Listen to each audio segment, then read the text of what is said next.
Right now at 6, local communities still slammed with cleaning up from all the wind and rain. We had a total of 12 houses that were completely destroyed by trees and debris that fell on them or damaged them in other major ways. As KGW declares a weather impact alert with another windstorm headed our way.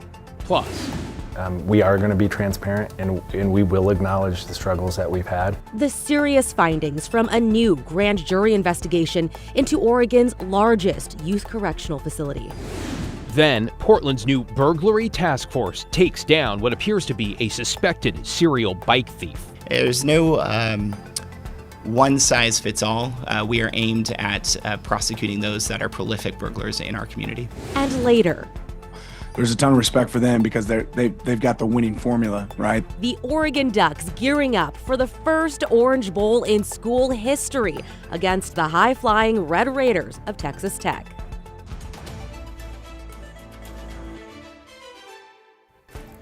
Thanks for joining us. I'm David Molko. And I'm Christine Pitawanich. First here at 6, another weather system forecast to pack a windy punch is headed our way. Which means meteorologist Joe Ranieri, we are issuing a weather impact alert for Wednesday morning, and that is Christmas Eve. It's Christmas Eve. It's just wind, but I say just wind, David or Christine, but gusts could be anywhere from 50 to 60 mile per hour with a 2-hour window looking at those peak gusts. So the weather impact alert will be Wednesday morning, but again, this could be extended into the later part of Christmas Eve, especially if there's down power lines, down trees, and with those down trees and power lines could be power outages as well. So you might want to put together a plan right now, maybe put together a bag that has some, flashlight, some extra batteries, just to be safe, and make sure you have your phone fully charged going into tomorrow night and into early Wednesday morning. So I want to focus on the winds because that's going to be the weather story over the next couple of days, or I should say Wednesday. All is going to be calm tonight and to tomorrow. We'll deal with some heavy downpours here the next few hours on your Monday night, but going into Wednesday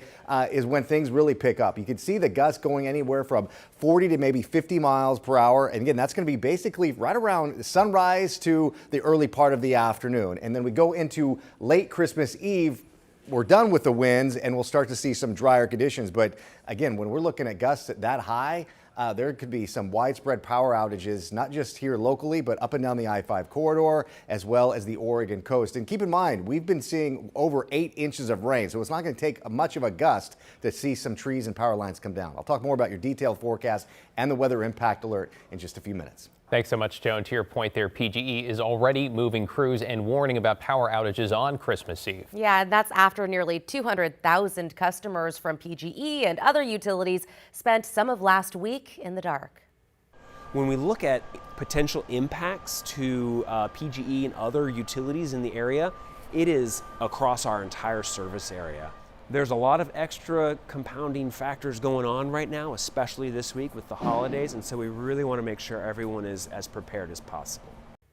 Yeah, and one community still feeling the effects of last week's weather is the city of Detroit in Marion County. It has experienced a number of natural disasters in recent years and sustained serious damage in last week's windstorm and atmospheric river. And as Celine Stevens shows us tonight, people there are still under a state of emergency. The damage from last week's storm here in Detroit is evident. You can see the trees completely split in half behind me. Over 70 structures have been damaged and some have even been destroyed here in town, according to the Oregon State Fire Marshal. This is a town that's had to rebuild after the 2020 wildfires, and now some people are being forced to start over once again. It's freakish that this much would happen in a span of 5 years. Last week's strong wind and rain brought destruction to Detroit, leaving many people with damaged homes. We had a total of 12 houses that were completely destroyed by trees and debris that fell on them or damaged them in other major ways.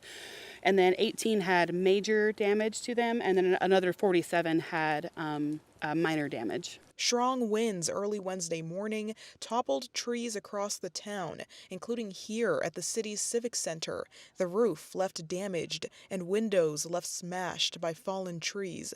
The Idana Detroit Fire District says the impact from the storm is seen all over town. We actually responded to several trees that were blocking people in on some roads and driveways, and we were able to help with other community volunteers and other services to winch those trees and cut them out of the way. Some, like City Councilor Eric Page, experienced the destruction firsthand. A significant portion of my roof was damaged by 3 trees coming down. Well, it couldn't come at a worse time with the holidays. Page says not only is the physical damage widespread, but water also had to be cut off due to debris and leaks. This storm churned up tons and tons of debris, and trying to filter that debris through a water plant and keep fresh water flowing, it's really difficult. For a community that endured the 2020 wildfires that wreaked so much havoc, Mayor Jim Trett says this is just another problem. 70% of town effectively was on the ground after the wildfires of 2020.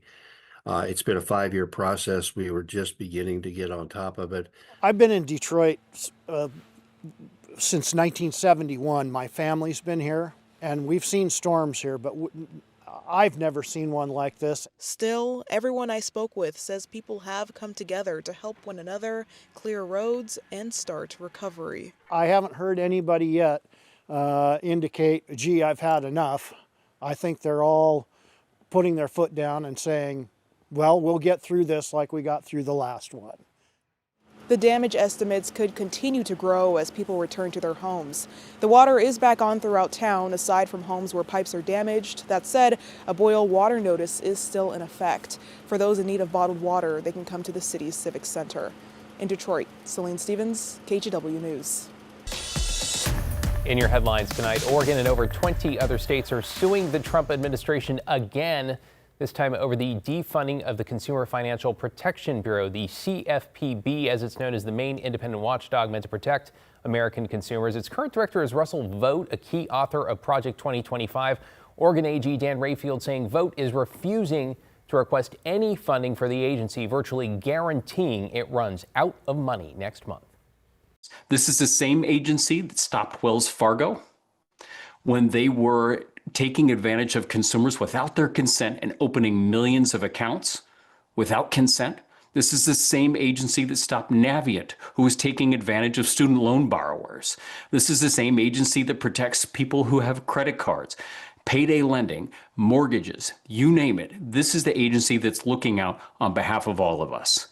According to Rayfield, the CFPB has returned more than $21 billion improperly taken from Americans throughout its 14-year existence. The lawsuit asks the judge to order the agency to request funding in order to continue operating. Today, a federal judge ordered DHS Secretary Kristi Noem and the U.S. Coast Guard to leave a rescue helicopter in the city of Newport. Judge Ann Aiken granted a preliminary injunction today, going a step further than her temporary orders last month. Court documents show the North Bend Air Station, where the feds quietly moved the helicopter before the lawsuit, was dealing with staffing issues. That's because since February, 4 pilots had been sent to the southern border for immigration enforcement missions. Oregon Governor Tina Kotek has announced $65 million that will go toward residential behavioral health treatment. It includes 150 new beds across 7 counties, supporting things like withdrawal management and psychiatric inpatient care. These support 128 existing beds in Multnomah County. New projects set to come online in 2027 include 30 beds in Marion County and 22 in Washington County. Today, the city of Portland released new data showing an increase in downtown foot traffic this holiday season. After Thanksgiving, Small Business Saturday saw more than 130,000 visitors west of the Willamette. That's a big jump compared to last year, and it's 92% of pre-pandemic levels. Mayor Keith Wilson says the numbers are momentum toward the goal of fully restoring Central City foot traffic to pre-pandemic levels by the year 2030. Nice to have that good news. And Portland police have identified the victim of a deadly stabbing Saturday morning in the Hazelwood neighborhood. Authorities say 33-year-old Jessica Host Norwest was found dead in an apartment along Southeast Stark. Her husband, 41-year-old Jason Norwest, was arrested and has since been charged with murder. Now at 6, a grand jury investigation into Oregon's largest youth correctional facility finds the safety of youth and staff are at risk. Blair Best is in the newsroom with the long list of concerns and the recommendations to fix them. Blair? So the investigation into the McLaren Youth Correctional Facility lasted 6 months. A Marion County grand jury heard over 40 hours of testimony from about 30 witnesses describing problems including abuse, drug possession, and gang activity. On Monday, the Marion County District Attorney's Office released this 63-page report on the McLaren Youth Correction Facility in Woodburn, the largest juvenile detention center in the country. In 6 months, a grand jury investigation found systemic challenges they described as cascading failures, putting the safety of youth and staff at risk. Of the report findings, staff sexual abuse of youth was labeled as the most damaging and concerning. The report also found that possession of drugs and weapons inside the facility is a serious safety issue. Challenges with staffing, insufficient training, and staff retention. Staff is unable to handle the complexity of issues youth are experiencing, including treatment needs, a lack of response to dangerous gang activity inside the facility, and a backlog in reported safety concerns. Marion County's district attorney wrote, "This is only a starting point and should serve as a catalyst for policymakers, state leaders, and experts to address these concerns and do better for both our youth and our communities."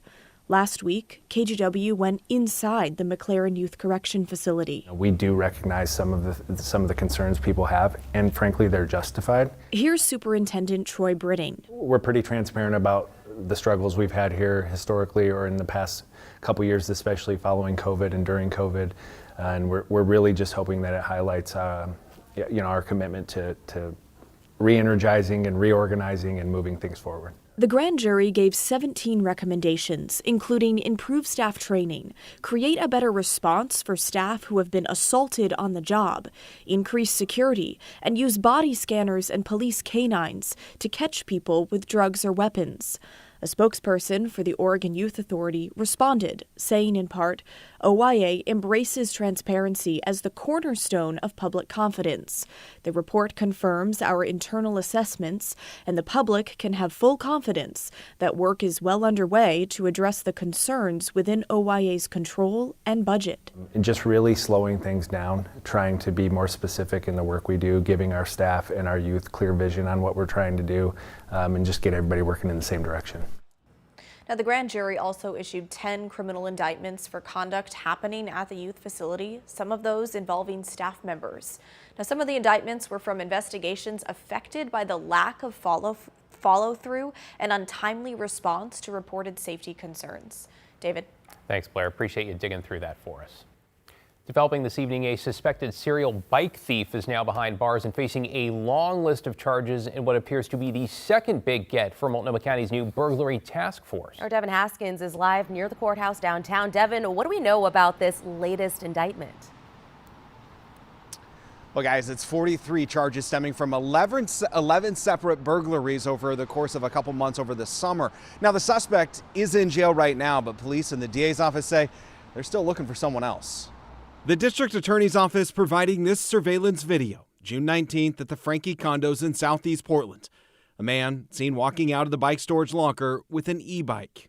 E-bike that I've seen is in excess of $10,000, and then the trailer, it's $100 or so. It's just one of several that 34-year-old Christopher Daniel McGinnis is allegedly connected to at 3 different condo or apartment buildings. At this time, it's 11 incidents of burglary, and it's around 8 of those incidents he's stealing bicycles, and multiple bicycles for each incident. The DA's office says that between June and September, McGinnis broke into 3 different storage spaces, stealing several bikes. In one instance, at the Frankie in Southeast Portland, McGinnis and another man went through lockers, stealing several items. The male that is seen wearing all black with a black hood, he has been identified by Portland police as Mr. McGinnis, Christopher McGinnis. The male to his right with a backwards hat on, we are interested in identifying. McGinnis is the second indictment that the district attorney's office has secured since starting the burglary theft task force last month. Earlier in December, a woman was charged with stealing items at a glass shop. The burglary task force is aimed at prosecuting those that are committing burglaries that are affecting our community. There's no one size fits all. We are aimed at prosecuting those that are prolific burglars in our community. It's unclear how many bikes were stolen, and Portland police says none of them have been recovered so far. We encounter a lot of bikes that we assume are stolen in the condition they're left in. But we run the serial number and we don't get a hit back because they're not registered. McGinnis remains in jail on a $100,000 bond. That police are still looking for that other person, and they're also looking for any other victims or businesses that have also been burglarized. Back to you. Devin Haskins reporting live for us downtown. Thank you, Devin.